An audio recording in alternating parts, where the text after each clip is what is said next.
ఆసిన గుడి వేసాను. ఆసిన గుడిలోకి ఆసిన గుడి వేసాను కాబట్టి నిన్న కొత్త 3 కూరలు అండి తీసేసా ఇచ్చానండి. బెల్లం పానకం, ఇది బెల్లం ఆడుతున్నారు అక్కడ అడిగితే ఇచ్చారండి. ఇది బెల్లం పానకం ఇది అండి. ఇది కాయ 100 రూపాయలు తీసుకున్నాడు.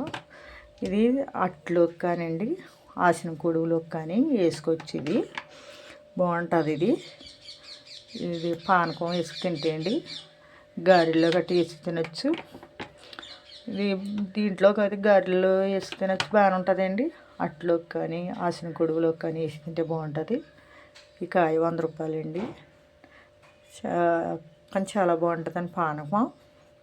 అప్పటికప్పుడు కాసిందండి. ఇది కాసిన పానకం అయితే నిన్న అప్పటికప్పుడు తెచ్చానండి. నిన్న కొత్త తెచ్చాను. ఇక్కడ మాకు అమ్ముతారు. కాయ అయితే లీటర్ ఉంటుందండి. ఇది లీటర్ కాయ కోసం కదా 100 రూపాయలు తీసుకున్నాడు దీనికి అండి. సో నేను ఎంత పలుసుకుంది అప్పటికప్పుడు కాబట్టి ఇది కాయ అండి. ఓకే అండి, మన గిన్నెలు వేసుకొచ్చండి. ఇందులో కూడా వేసుకుని చూసారా రేషన్ గుడి అండి. ఇది వేడివేడిగా ఉంది. వేడివేడిగా వేసి తింటేనే బాగుంటుంది. ఇందులో పానకం అండి మనం ముంచుకుని తినొచ్చండి. గిన్నెలో పోతున్నాను అండి. అప్పటికప్పుడు పానకం ఇది. అప్పటికప్పుడు పానకం ఏమవుతుందంటే పలసుకున్నట్టే ఉంటుంది. ఉండి కొలిసి చెక్కబడిపోద్ది. నిన్నే తెచ్చానండి నేను అంత గురించి. ఇప్పుడు పానకం ఇలా వేసి తినొచ్చండి. చూడండి ఇలా వేసుకోవచ్చండి పానకం. మీకు ఎంతమందికి ఇష్టమో తెలీదు.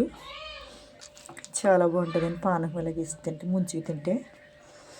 ఇది మనకు కాసింది కాదు కదండి, చెరుకు గర్రెల నుంచి వచ్చిన పానకం అండి. ఇది ఒరిజినల్. ఇది అండి పలసగానే ఉంటుంది ఒరిజినల్ పానకం, చిక్కగా ఉండదు.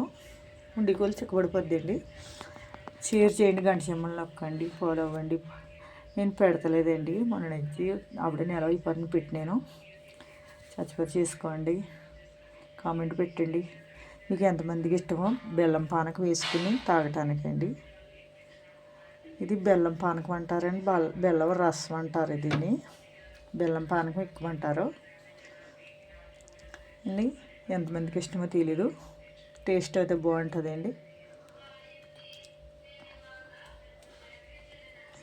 లైక్ ఇవ్వండి ఫ్రెండ్స్. పెడతలేదండి నెలల నుంచి నేను. మా ఇంట్లో ఇంకా నెలల నుంచి నీసులు వండలేదండి. కాయగూరలు పెడతలేదండి ఇంకా. బట్ నా హెల్త్ బాగోలేదండి, ఒంట్లో బాగోలేదు. దాని మీద కట్టాను. Thanks friends.